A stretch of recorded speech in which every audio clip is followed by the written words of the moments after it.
Hi, welcome back to the channel.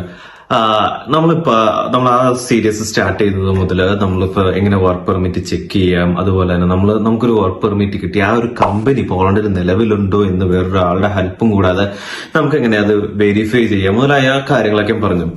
ഈ കാര്യങ്ങളൊക്കെ പറഞ്ഞ് നമ്മൾ വീഡിയോ അപ്ലോഡ് ചെയ്യുമ്പോൾ എനിക്ക് ഏറ്റവും കൂടുതൽ കിട്ടിയൊരു ക്വസ്റ്റ്യൻ ആണ്, അതായത് ബ്രോ നമ്മളിവിടെ ഒരു വർക്ക് പെർമിറ്റിൽ വന്ന് നമുക്ക് അത് പിന്നെ ചേഞ്ച് ചെയ്യാൻ പറ്റും, നമുക്ക് അത് കംഫർട്ടബിൾ അല്ലെങ്കിൽ ചേഞ്ച് ചെയ്യാൻ പറ്റുമോ, അല്ലെങ്കിൽ ഈ വർക്ക് പെർമിറ്റിന്റെ ഡ്യൂറേഷൻ കംപ്ലീറ്റ് ആയിട്ട് ആ ഒരു എംപ്ലോയറിന്റെ അണ്ടറിൽ നമ്മൾ വർക്ക് ചെയ്യണോ മുതലായ കാര്യങ്ങളെ കുറിച്ച് കുറെ ഡൗട്ടുകൾ വന്നു. സോ ഞാൻ ഓർത്തു ഇന്നത്തെ വീഡിയോ അതുമായിട്ട് റിലേറ്റ് ചെയ്തുള്ളതാക്കാം എന്ന് വിചാരിച്ച് സ്റ്റാർട്ടിംഗ് വിത്ത് ദ ടോപ്പിക്.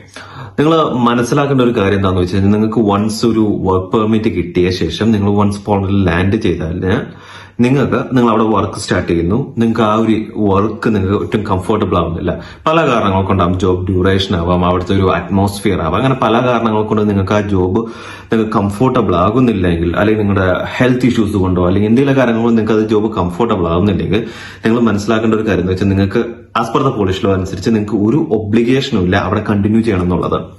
അതായത് നിങ്ങൾക്ക് ഫുൾ ഫ്രീഡം ഉണ്ട് നിങ്ങളുടെ ജോബ് സ്വിച്ച് ചെയ്യാം എന്നുള്ളത്. അതായത് നിങ്ങളുടെ വർക്ക് പെർമിറ്റ് ചിലപ്പോൾ 2 കൊല്ലം 3 കൊല്ലം എത്ര കൊല്ലത്തേക്ക് അവർ തന്നു എന്ന് പറഞ്ഞാലും നിങ്ങൾക്ക് യാതൊരു നിർബന്ധവും ഇല്ല നിങ്ങൾക്ക് ആ ഒരു വർക്ക് പെർമിറ്റ് അത് ഫോളോ ചെയ്യണം എന്നുള്ള കാര്യത്തിൽ.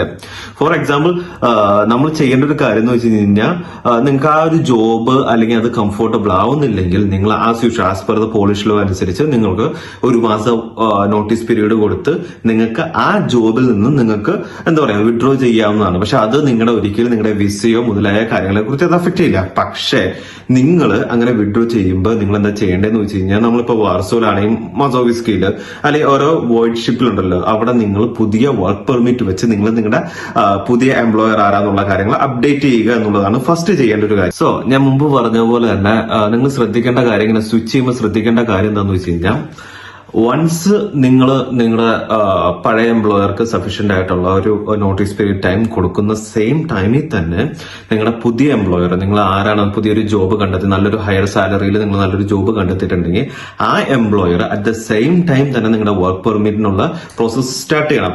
എന്നാൽ മാത്രമാണ് നിങ്ങൾ ലീഗലി പോളണ്ടിൽ വർക്ക് ചെയ്യാനുള്ള ആ ഒരു ലീഗൽ സ്റ്റാറ്റസ് മെയിൻറ്റെയിൻ ചെയ്യാൻ പറ്റുള്ളൂ. അല്ലാതെ നമ്മൾ ഒരിടത്തുനിന്ന് നോട്ടീസ് ഇട്ട് അറ്റ് ദ സെയിം ടൈം തന്നെ നമ്മൾ ഇപ്പോഴത്തെ വർക്ക് പെർമിറ്റ് കാര്യങ്ങൾ ആ ഒരു കമ്പനി സ്റ്റാർട്ട് ചെയ്തിട്ടില്ലെങ്കിൽ നിങ്ങൾ 15 ഡേയ്സിനുള്ളിൽ നിങ്ങൾ ഇല്ലീഗൽ ആവും. സോ ഇപ്പൊ ഇങ്ങനെയാണ് കാര്യങ്ങൾ. അപ്പൊ നമ്മൾ ഇല്ലീഗൽ ആകും എന്നുള്ളൊരു സ്റ്റാറ്റസിലേക്ക് വന്നു. ഈ ഒരു സിറ്റുവേഷൻ എന്ന് പറയുന്നത് നമുക്ക് 2 ഇതായിട്ട് നമുക്ക് കൺസിഡർ ചെയ്യാം. അതായത് TRC ഉള്ള ഒരാൾക്കും വിസ പെർമിറ്റിലുള്ള ഒരാൾക്കുടെ സിറ്റുവേഷൻ ഡിഫറൻസ് ആണ്. അതായത് നമ്മൾ ഓൾറെഡി നമ്മളിവിടെ വർക്ക് പെർമിറ്റിൽ വിസ അടിച്ച് വന്ന ശേഷം നമുക്ക് TRCക്ക് അപ്ലൈ ചെയ്തിട്ടില്ല, നമ്മൾ വന്ന ആ ഒരു പീരീഡിൽ, അതായത് നമുക്ക് ഒരു ഫസ്റ്റ് മന്തിൽ തന്നെ നമുക്ക് ജോബ് ഇഷ്ടമായില്ല എന്ന് വിചാരിക്കാം. അങ്ങനെ ഒരു സിറ്റുവേഷൻ വരുന്നു, അല്ലെങ്കിൽ നമ്മുടെ ഒരു ക്വാളിഫിക്കേഷൻ അനുസരിച്ച് നമുക്ക് കുറച്ചും കൂടി നല്ലൊരു ജോബ് കിട്ടി എന്ന് വിചാരിക്കുക. അങ്ങനെ ഒരു സിറ്റുവേഷനിലാണെങ്കിൽ എന്താന്ന് വെച്ച് കഴിഞ്ഞാൽ, നമ്മളിപ്പോ വിസ സ്റ്റാറ്റസിലാണ് നിൽക്കുന്നത്.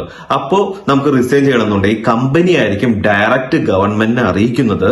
അതായത് ഈ ഒരു എംപ്ലോയി ഇനി മുതൽ ഇന്ന ഡേറ്റ് മുതൽ ഞങ്ങളുടെ ഒരു എംപ്ലോയി അല്ല, ഇദ്ദേഹം ഓൾറെഡി എന്താ പറയുക റെസിഗ്നേഷൻ ലെറ്റർ ഇട്ടിട്ടുണ്ടെന്നുള്ളത് കാര്യം. സോ അത് അവർക്ക് മാൻഡേറ്ററി ആയിട്ടുള്ള ഒരു കാര്യമായതുകൊണ്ട് അവർ എന്താണെങ്കിലും അറിയിക്കും.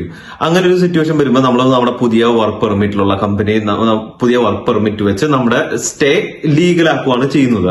അതുകൊണ്ടാണ് ഞാൻ മുമ്പ് പറഞ്ഞതുപോലെ തന്നെ നമ്മൾ എന്താണെങ്കിലും നമുക്ക് രണ്ടാമതൊരു വർക്ക് പെർമിറ്റ് ഉണ്ടെങ്കിൽ മാത്രമാണ് ജോബ് റിസൈൻ ചെയ്യുക എന്ന് പറഞ്ഞാൽ, അല്ലെങ്കിൽ നമ്മൾ ഇല്ലീഗലാകും എന്ന് പറഞ്ഞത്. ഇനി അതർ ഹാൻഡ് നമ്മൾ നോക്കുവാണെങ്കിൽ, നമുക്കൊരു TRC ഉള്ള ഒരു വ്യക്തിയാണെങ്കിൽ കമ്പനി ഒരിക്കലും ഗവൺമെന്റിനെ അറിയിക്കുന്നില്ല.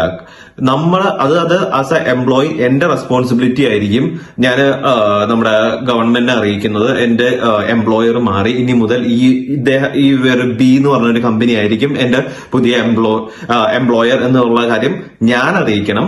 അതും എന്നെ സംബന്ധിച്ചിടത്തോളം അതും മസ്റ്റ് ആയിട്ടുള്ള ഒരു കാര്യമാണ്. അതായത് വിസയിൽ വന്ന ഒരാൾക്കാണെങ്കിൽ കമ്പനി ഡയറക്റ്റ് അറിയിക്കുന്നു. അതുകൊണ്ട് തന്നെ എന്താ പറയാ, ഈ ഒരു നമ്മൾ ഇല്ലീഗൽ സ്റ്റാറ്റസിലേക്ക് പോകുന്ന ഒരു ഇത് കുറച്ചുകൂടി ഫാസ്റ്റ് ആയിരിക്കും. നമ്മൾ പുതിയ വർക്ക് പെർമിറ്റ് കണ്ടെത്തിയ ശേഷമായിട്ട് മാത്രം മാറ്റുക. കമ്പയർ TRC ഉള്ള ഒരാളെക്കാളും കൂടുതൽ പ്രോബ്ലംസ് വരാൻ ചാൻസ് ഉള്ളത് ഈ വിസയിൽ വരുന്ന ആൾക്കാർക്കായിരിക്കും. പക്ഷെ ഒരിക്കലും ഒരു ഒബ്ലിഗേഷൻ ഇല്ല, നമ്മൾ ഈ വർക്ക് പെർമിറ്റ് തീരുന്നവരെ നമുക്ക് ഈ എംപ്ലോയറിന്റെ അണ്ടറിൽ തന്നെ നിൽക്കണം എന്ന് യാതൊരു നിർബന്ധവും ഇല്ല. നിങ്ങൾ ഇവിടെ വന്ന് ലീഗലി ഇവിടെ വന്ന് ലാൻഡ് ലാൻഡ് ചെയ്ത ശേഷം നിങ്ങൾക്ക് നല്ലൊരു എംപ്ലോയറെ കിട്ടുവാണെങ്കിൽ, നല്ലൊരു ജോബ് സാലറി, നല്ലൊരു വർക്കിംഗ് അറ്റ്മോസ്ഫിയർ ഉള്ള നല്ലൊരാളെ കിട്ടുവാണെങ്കിൽ നിങ്ങൾ സ്വിച്ച് ചെയ്യുക. സോ ആസ് യൂഷ്വൽ ഇത്രയേ പറയാവുള്ളൂ. നമ്മൾ ഇവന്തോ നമ്മൾ ഏതെങ്കിലും ഒരു ഏജൻസിയോ ആരെങ്കിലും നമ്മളെ ട്രാപ്പ് ചെയ്തിട്ടുണ്ടെങ്കിൽ പോലും നമുക്ക് മാറാനുള്ള ഒരു ഓപ്ഷൻ ഉണ്ട്. നമ്മൾ ഇവിടെ വന്ന് നമ്മൾ സ്ട്രഗിൾ ചെയ്യേണ്ട ഒരു ആവശ്യവുമില്ല. നിങ്ങൾ ആ ഒരു വർക്ക് പെർമിറ്റിലാണ് ഇപ്പോഴും നിങ്ങൾക്ക് വേറൊരു എംപ്ലോയറെ കണ്ടെത്താൻ പറ്റുമെങ്കിൽ നിങ്ങൾക്ക് ആ ഒരു സെയിം സ്റ്റേജിൽ തന്നെ നിന്ന് സ്ട്രഗിൾ ചെയ്ത് അവിടെ ഇങ്ങനെ നമ്മുടെ ലൈഫ് അവിടെ കളയേണ്ട ഒരു ആവശ്യമില്ല. നിങ്ങൾക്കത് മാറാവുന്നതാണ്. അതിൽ നിങ്ങൾക്കുള്ള എല്ലാ ഫ്രീഡം ഇവിടുത്തെ ഗവൺമെന്റ് നിങ്ങൾക്ക് തരുന്നുണ്ട്. നിങ്ങൾ ഒരിക്കലും എന്താ പറയാ ആ ഒരു രീതിയിൽ ആ ഒരു സിറ്റുവേഷനിൽ വർക്ക് ചെയ്യണമെന്ന് ഇവിടെയുള്ള ഗവൺമെന്റ് പറയുന്നില്ല. അതിന് ഗവൺമെന്റ് സൈഡിൽ നിന്ന് എല്ലാ സപ്പോർട്ടും ഉണ്ട്. പക്ഷേ ഈ പറഞ്ഞ പോലെ തന്നെ നമുക്കൊരു പുതിയൊരു എംപ്ലോയർ വേണം. എല്ലാ രാജ്യത്തും ഉള്ള പോലെ തന്നെ സെയിം ലേബർ റൂള് തന്നെ, അതായത് ലൈക്ക് സമ്മൺ നമ്മൾ ആരെങ്കിലൊക്കെ നമ്മൾ ഏറ്റെടുക്കാൻ വേണമെന്ന് പറയൂല, അത് തന്നെ നമ്മൾ എന്ത് പർപ്പസിനാണ് ഇവിടെ നിൽക്കുന്നതെന്നുള്ളൊരു ഒരു ഇത് പ്രൂഫ് നമുക്ക് വേണം. അതായത് പുതിയൊരു വർക്ക് പെർമിറ്റ് നമ്മൾ ജോലി ചെയ്യാൻ വന്ന ഒരാളാണെങ്കിൽ നമ്മൾ ആ എന്താ പറയാ നമ്മുടെ ആ ഒരു പുതിയ എംപ്ലോയർക്ക് വേണ്ടിയാണ് ജോലി ചെയ്യുന്നതിനുള്ള വർക്ക് പെർമിറ്റ് കാട്ടിയാൽ മാത്രം മതി. ഇത്രയൊക്കെയാണ് ഈ ഒരു ടോപ്പിക്കിനെ കുറിച്ച് പറയാനുള്ളത്. നമ്മൾ ഒരിക്കലും നമ്മൾ ഇങ്ങനെ സ്ട്രഗിൾ ചെയ്ത് നിൽക്കേണ്ട ഒരു ആവശ്യവുമില്ല.